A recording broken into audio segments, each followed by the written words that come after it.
Хотите, я вам скажу один секрет? Я на море была один раз за целый год. Я хочу похвастаться одним моментом. Я обладательница первого концертного пиджака Димаша. О, круто! Привет, друзья и гости международного канала Алга Петербург. Сегодня я предлагаю вам продолжение беседы с моими новыми друзьями из казахстанского сообщества, которые помогают своим гражданам и не только адаптироваться в Турции. В этом выпуске затронули много тем, связанных с переездом. Почему люди переезжают и, самое главное, чем здесь зарабатывать. Всем приятного просмотра. Алга.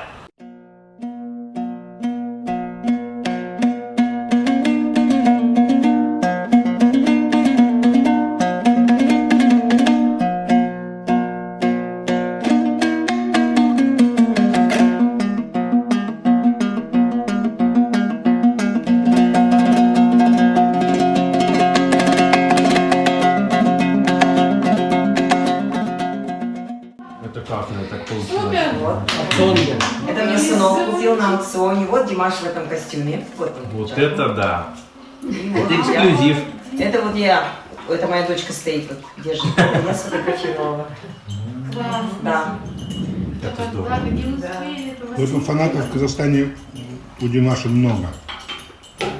Мы все фанаты его. Димаш. Безумно его любим. Всегда за него переживаем. Всегда прям молимся, чтобы его никто не сглазил.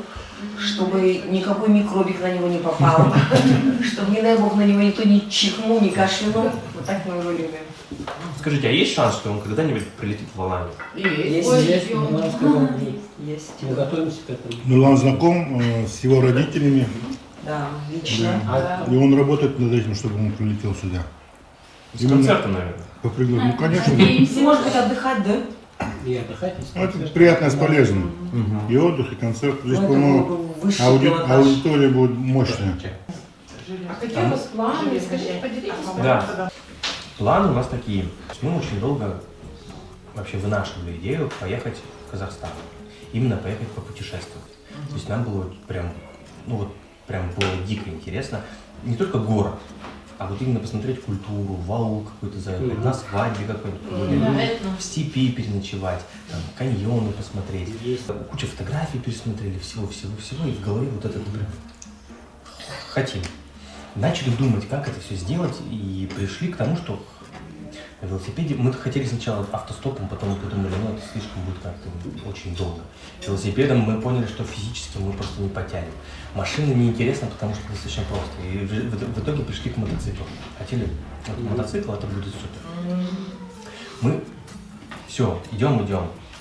Выделили средства с канала, пошли в мотошколу, записались. Вот, начали уже учить. Я уже сдал теорию даже по правам. Осталось по факту там несколько занятий отходить и уже сдать экзамен, получить права.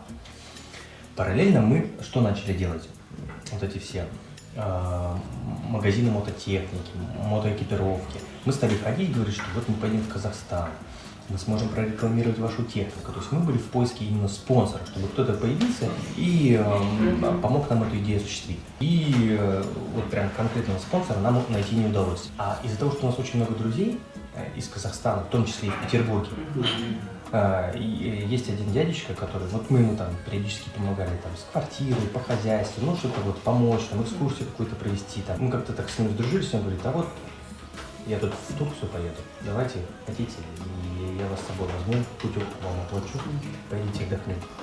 Мы подумали, в принципе, то есть мы можем уже до Турции долететь, в Турции тепло, она открыта, тут тоже есть друзья из Казахстана, то есть мы можем как бы вот этот туристический экспириенс получить, попробовать здесь. Очень много людей из России, очень много, на самом деле, да. И вот если идешь по нашему Махмутлару, то слышишь в основном, турецкой речи уже все меньше и меньше, в основном на русском, на казахском между собой, но в основном на языке межнационального общения, как мы говорим в Казахстане, у нас так русский язык называется, язык межнационального общения.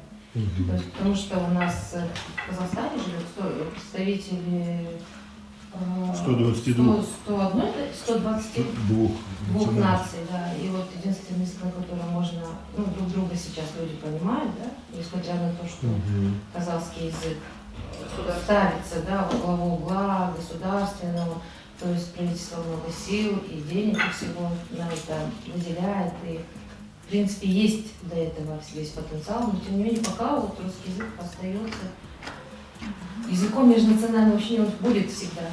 И знаете, сейчас все неспроста, наверное, получилось, потому что сейчас, например, в Астане холодно, зима, и вы не получите ту гамму чувств, о которой вы мечтали, да, вот, которую вы планировали, потому что Казахстан это степь в первую очередь, а степь, она красива, когда она зеленая, когда там все цветет, да, и там ястребы, сокола летают, да, и вот это все благоухает.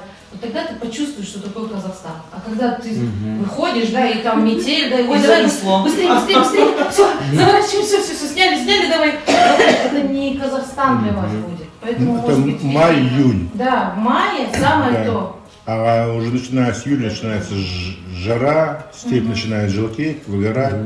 Вот май, если вы в мае попадете, то вы получите Красиво. то, что у вас в голове. Вот такая картинка у вас еще юг Казахстана. Да, у нас вообще богатая природа. И горы есть, и озера есть, и море есть. Да.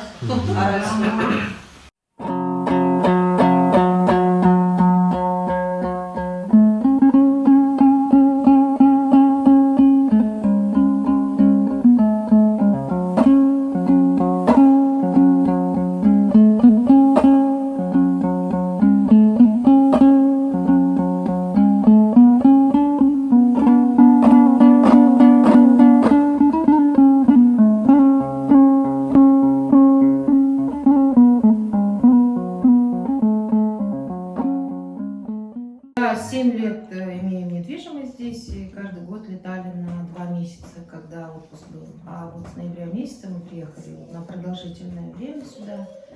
Кроме того, что активист тоже родственница, получается,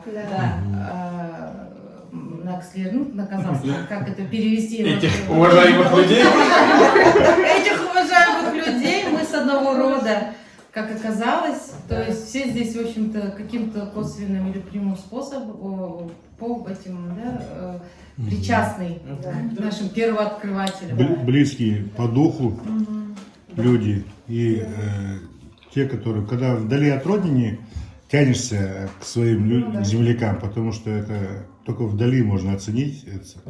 Я почему по своему себе знаю, я в Томске прожил, там учился, работал, мы 20 лет там жили. И моя мама там собирала всех казахов, солдат, всех к себе домой в гости, потому что мы тянулись. У нас в большом городе, 100-тысячном там, одна семья наша только была. Поэтому это очень дорого стоит, когда вот земляки собираются, общие интересы. И когда начинают между собой разговаривать, то обязательно найдутся родственники, знакомые, сваты.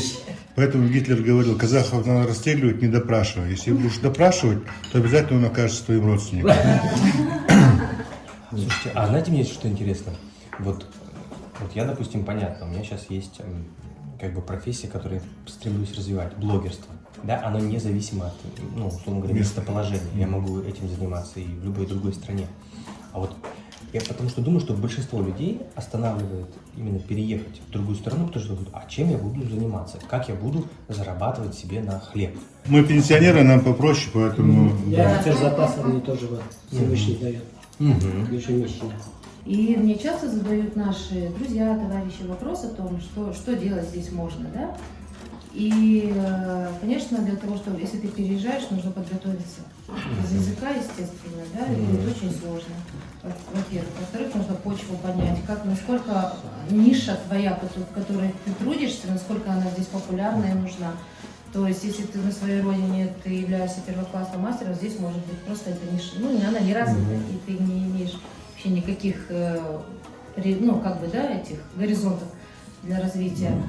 Ну, а вообще, по сути, я говорю всегда им о том, что, наверное, если у тебя руки есть, голова есть и есть желание, цель поставлена, то всегда найдутся и и обстоятельства, и люди, и еще какие-то ситуации, которые тебя к этой цели приведут. Поэтому, в принципе, если ты хочешь перейти, то, в принципе, возможно, конечно. Но только надо тоже вот не так, чтобы с бухты-барахты взять, надо все-таки немного обдуманные шаги делать, да. Если там живет, там, не знаю, Сауле, и я тоже туда поеду, и мне будет там классно, такое не работает, к сожалению, да. Поэтому... Ну вот и здорово, что есть как раз вот такие организации, в которые ты можешь обратиться, и тебе там подскажут, вот Да. такие направления востребованы, например, такие-то руки нужны, такие-то умы нужны, и человек может себя в другом месте реализовать. А вообще, как предприниматель, да, я сейчас вижу здесь очень много. Это как, знаете, как непаханная целина, по сути, как клондайк. Потому что менталитет турецкий, он совершенно другой. Если, например, сфера развлечений, она вообще абсолютно, да, пуста. То есть это нишу, приезжай, занимай, да. Детские праздники, пожалуйста, еще что-то, оформление мероприятий. То есть мы не знаем, как провести свое мероприятие. Здесь много-много таких моментов, да, которые вообще, ну, они в силу национальных традиций вообще не развиты. А уже учитывая, что здесь только одних казахов, а еще самого СНГ сколько, да, я считаю, это на самом деле маленькая СНГ, то здесь вполне себе можно трудиться, если у тебя голова и руки с правильной И желанием, и да. не лениться, да? Много Получается, чем можно да. заниматься, да. При желании, и, конечно, должен стартовый капитал быть. Ну, чтобы, да, Да. закрепиться. И природа здесь. как-то.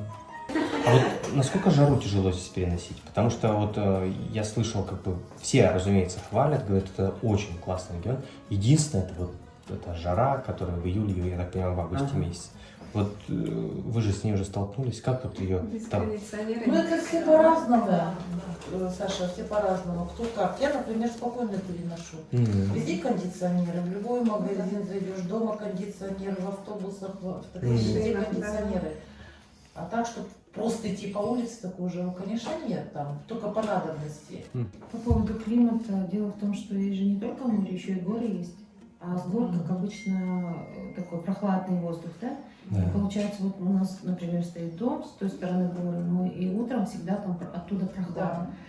Потом днем жарко, то есть мы как в Италии, сиеста, да? У нас тоже тут сиеста.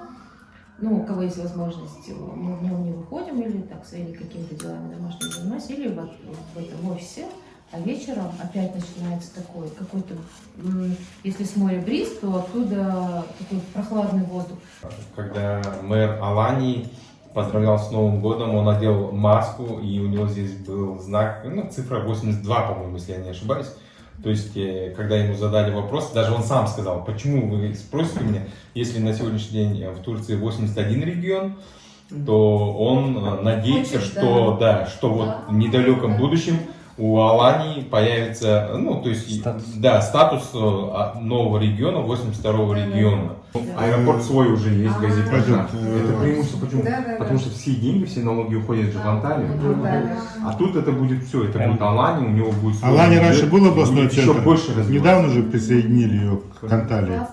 А еще наш мэр Алании первое место, да, взял среди всех мэров по всем регионам, по всей Турции. Он занял первое место. Как соревнование между регионами было, между областями. И вот наш мэр победителем стал. Соревнования почему? По каким видам? По развитию области. Ведь как Павлодарская область, например, Сахмолинская, да? Победил, например, Павлодарская область. Я думаю, что Алания такой позитивный город, какой-то энергия позитивная Алания есть. Не воинственная. Что, да. Поэтому Кто казахи приезжает- завоюют ее без войны. И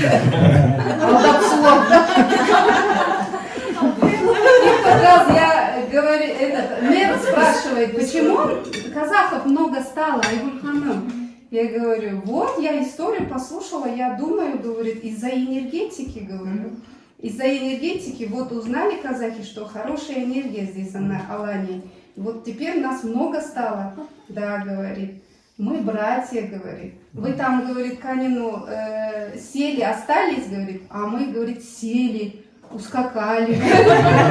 Да, мы ведь остались там. Только не едят Кушая, конину. конину Да. выжили. Выжили. А мы выжили. Все смертными и ускакали, да. Ну, когда вот путешествуешь, да, по Турции и рассказываешь взрослым туркам, что мы казахи, знаете, многие, кто знает историю, они все говорят «Бюйк Карташта». Это значит, вы наши старшие братья. Братья. То есть исторические, да. Признают. Да, те, кто знает историю и вообще вот... Старожилы, да. Многие вот старейшины, да, выросли здесь, не могли вот съездить, посмотреть Среднюю Азию. Они в таком этом было у них, да, Желание. историю знают, да, желание прям посмотреть. Из-за вот Советского Союза, да, не могли, ну... Железный не могли, занавес, да?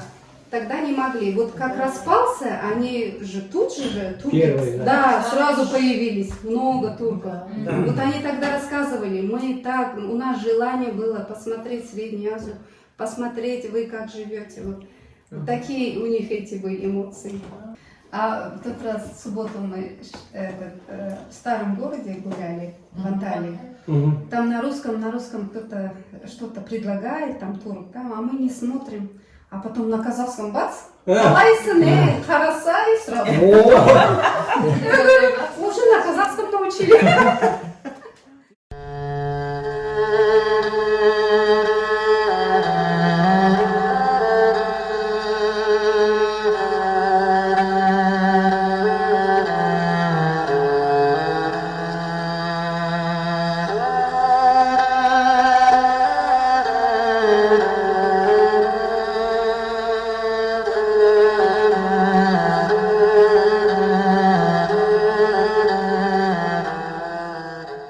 Саша, большое тебе спасибо, что ты посетил наше вот такое сообщество, нашу казахстанскую диаспору.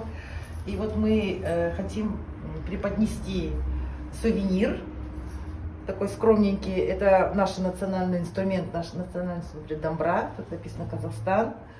Вот такой вот сувенир. И вот эта вещь, которая только что ты интересовался, спрашивал, это вот подставка под горячее, сделаны из кошмы. Это наши казахстанские узоры, национальные узоры. Поэтому вот такой сувенир. Ура! Я тоже, в свою очередь, хочу сказать, что невероятно здорово, когда вдруг в другой стране есть люди, которые тебя готовы принять в гости, напоить чаем, рассказать историю, поддержать. И я считаю, что вот это сообщество, это вообще очень важное дело, когда вот ты, будучи вот даже в какой-то стране, решаешься на какой-то сложный шаг, и вот как раз вот эта поддержка, которая есть здесь, в Алании, с вашей стороны, является неоценимым вкладом в то, чтобы люди рисковали менять свою жизнь. Это очень важно, и я рад, что у вас все получается. Давайте, Саша, хочешь с тобой сфотографироваться тоже? Давайте.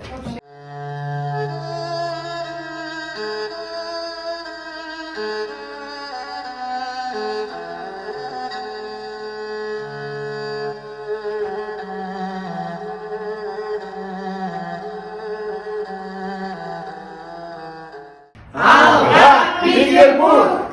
Алга, Казахстан! Давайте третий раз, Алга Димаш. Алга Димаш!